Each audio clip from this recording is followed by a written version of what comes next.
So this is my updated Roth IRA. We're sitting at $20,246 in this account. So in today's video, we'll be going over this Roth IRA. I'll be giving you guys some of the tips, some of the tricks and mistakes that I've made so you guys can learn from throughout the entire video. So don't miss out and stick till the end to figure out how to set up your Roth IRA. There's not going to be any day trading or penny stock trading in this video. We're just going to be talking about how I'm using a safer way to invest. And I'm using Vanguard ETFs, and I'm also using the M1 Finance brokerage. So links are going to be in the description for all of that, all the sources, all the things that you need to get started in your investment journey. Links are going to be in the description, and don't forget to drop me a like when you're down there. I've done a few videos about how to calculate your returns and everything in the past, but let's do another one with the updated numbers in my portfolio. So we're going to use a Roth IRA calculator. And we're just going to input my stats. You guys can, links are going to be in the description. You guys can use this website and put in your stats as well. So how old am I right now? I'm 32 years old. A lot of people say I look younger. So what's your income before taxes? I'm going to put 100,000 right here. My income is a little bit more than 100,000, but let's just put 100,000 for now. What's your current Roth IRA balance? As you guys saw earlier in this video, we're going to put $20,000. What is your marital status? Marital. We're going to put married filing jointly. So since I started my Roth IRA a lot later than most people, I think if you guys are in your 20s or if you're just turned 18, that is just going to be the most advantageous way to start your Roth IRA. But I started a lot later, so I lost about 10 years worth of investment time. 10 years in the market will grow your portfolio so much, you guys don't even know. Roth IRA balance at retirement, they're estimating it to be roughly around $862,000. So this is based on my age of 32 years old, an income of over $100,000, and the current savings of around $20,000. And I would say my savings is a lot higher than this. Average rate of return when it comes to ETFs like Vanguard's, they're roughly around 6 to 7% every single year on average. Retirement age 67. So this is like easy mode. If you're talking about retirement accounts and all that and how to save for your retirement, this I would say is as easy as it gets. So let's jump back into the Roth IRA. So the mistake number one that I've made was basically I didn't start my Roth IRA at 18. So if you guys are 18, start right now. I started when I was like 29. And on top of that, this doesn't even show my returns because I started my Roth IRA with Vanguard. I didn't really like their brokerage user interface. I switched it to M1 Finance at the beginning of the year. And so this is just from the beginning of the year until now. So my return should be a little bit higher than this. It's not that big of a deal. So this is what I'm invested in. I'm invested in Vanguard VOO. We got bonds here. 15% in bonds. We have Vanguard Total Stock Market Index, and we have Vanguard Total International Stock Market. So these four ETFs make up my entire portfolio. You can see when we look at the targets here, I want VOO to be 75. I want BND, my bonds, to be around 15%. I'm still kind of young, right? 30 is still kind of young, so I try to keep this on the lower side. VTI, VXUS. When I first started, I was doing what is known as the 3-fund portfolio, and basically that is the default portfolio for anybody following the FIRE movement, financially independent, retire early movement. That is like the default for that movement. So if you guys wanted to retire early and be financially independent, that is a great way to start and a great way to start researching on how to become that. There's a lot of resources that I'll be linking in the description for that.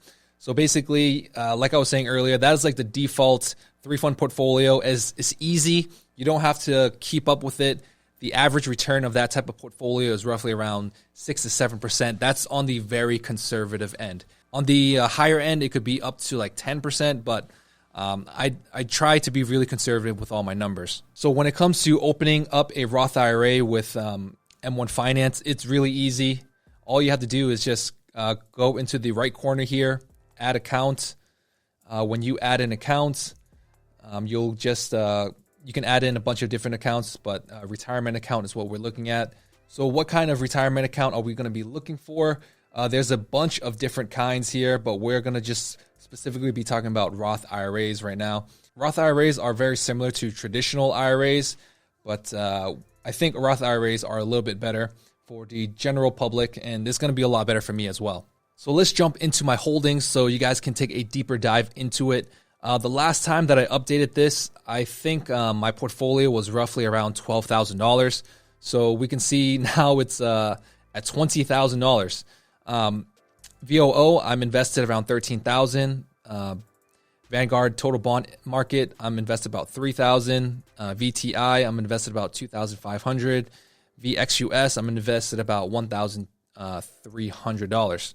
And the only thing that I'm losing out on is I'm losing out $1.87 on VXUS.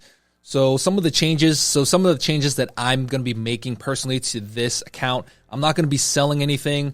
I'm not going to, that's something I try not to do. Whenever I invest in my Roth IRA or when I invest into the stock market, I plan not to sell. That's why I'm buying it. I'm trying to hold it for at least like 5 to 10 years. So that's something I always get a common question about Roth IRAs in my last video. If I put money into my Roth IRA, can I take the money out? Yes, you can, but you cannot take the money out on the gains. You can only take out what you put in. So if you put in 1,000, you can take out 1,000. But if you're asking that type of question already to begin with, you're probably not going to want to invest that money, because I think the best way to invest is to not invest money that you're going to need in the near future. That's why I have I have an emergency fund. I keep at least like 1 year's worth of expense in my emergency fund. And so if anything happened to me in that 1 year, I'm covered, and everything else, that just goes straight into investing. That's one of the reasons why I'm able to invest a decent amount every single month, thousands of dollars every single month right now. So if you guys want to see a video about how I'm able to make so much money to invest in the stock market, let me know in the comments below, and I'll gladly make that video. I've been trying to find out if people want to see that. So in the last week, I maxed out my Roth IRA. This is something I try to do every single year. Every single year, you're only able to contribute around $6,000 into your Roth IRA, $7,000 if you're 50 years and older. That's called the Ketchup Rule.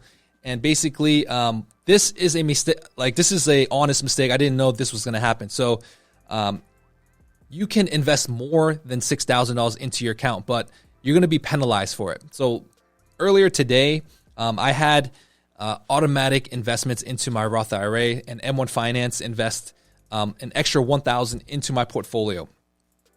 This was my mistake. This is nothing wrong with M1 Finance. I just forgot to turn it off after I maxed out my Roth IRA last week. So if you guys have been in the stock market and you guys kind of follow what's going on, last week and the last 2 weeks, the stock market has been tanking. All right. It was like down 4 or 5% in the last week. And you know what they say? They say buy the dips. That's what I did.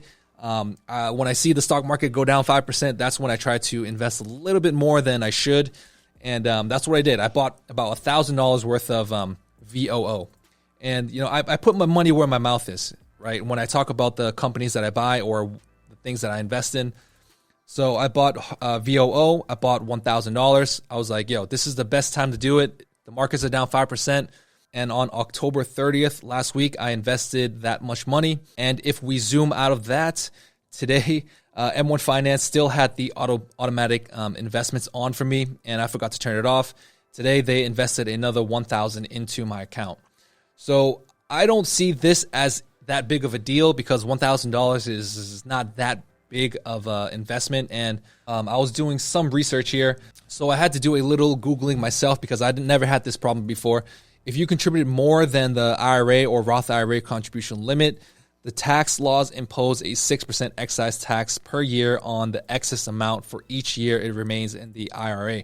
I think there's really no need to panic. I'm either going to just pay the $60 penalty or just have the $1,000 rolled over to next year's Roth IRA investment contribution. So lastly, another thing that I want to talk about is later in life, a lot of people invest later in life. That's just because they get more experience, they make more money, they have more excess cash to invest. And I think at any age level, you should be investing for your future. No matter if you're 30, 40, 50, you can still do it. So let's say if you're 40 years old, all right? So for me, that's 8 years later, which is fine. I love getting older. I try to appreciate it if I can. If you started your Roth IRA at 40, you can still see about $500,000 in your retirement account at this contribution limit, at this retirement age, and at this rate of return. So with these numbers, you're still able to make roughly $500,000. That's a decent nest egg to retire on. And let's take a look at what it's going to look like if you're 50. $263,000. That's still, that's enough money to buy a house. That's actually how much money my duplex cost that I bought last year. All right, so don't make it seem like just because you're a lot older is not worth your time to invest. Time is of the essence. Just make sure that you're invested in the markets. So lastly, I want to talk about maxing out my Roth IRA every single year. Do you have to max out your Roth IRA every single year to do this? No, you don't. It's more beneficial if you do, obviously, but you can just invest how much you're able or can afford to invest into your Roth IRA. So if that is like $1,000 for the year, then $1,000 is better than $0. One strategy that I've been doing is called dollar cost averaging. I invest about $1,000 a month into the Roth IRA, and I've been doing this consistently for the last 6 months now. So if we go all the way to the start of this, it was May 5th that all this got transferred into my new account. I deposited about $1,000 here, and every single month at the beginning of the month, I invested $1,000. So it took me about 6 months to max out my Roth IRA. That's a really long time. Another popular strategy when it comes to investing is called lump sum investing. This is something that I want to do. I'm planning to do this next year if I can. Basically, you would invest a lump sum of money. So let's say if it was for your Roth IRA, it would be $6,000. And you just max out your account at the beginning of the year. And that basically has the advantage of you'll have your money working for you throughout the entire year. They'll be generating dividends. They'll be in the markets, growing with the markets, appreciating if the markets are good that year. And your money is just working for you for a longer period of time.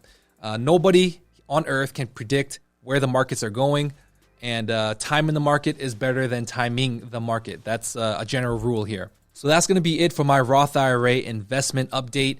If you guys want anything from this video, links are going to be in the description. If you guys want to see my entire portfolio, my other stock portfolios and everything, I'll have all the sources listed below so you guys don't have to go search everywhere for that. And on top of that, if you guys want to watch more from me, you guys can go check out these videos here about real estate investing, dividend investing. These are also something that I'm passionate about. Go follow me on my Instagram. I post there pretty much daily. Go follow me on my second channel where I talk about more casual stuff. And don't forget to hit the like, notification, subscribe if you haven't already. And try to get me to 100,000. We're so close, man. 100,000 subscribers. That's going to be one of the biggest milestones for me. And I want to get there as fast as possible. So I'll see you guys in the next videos. Bye.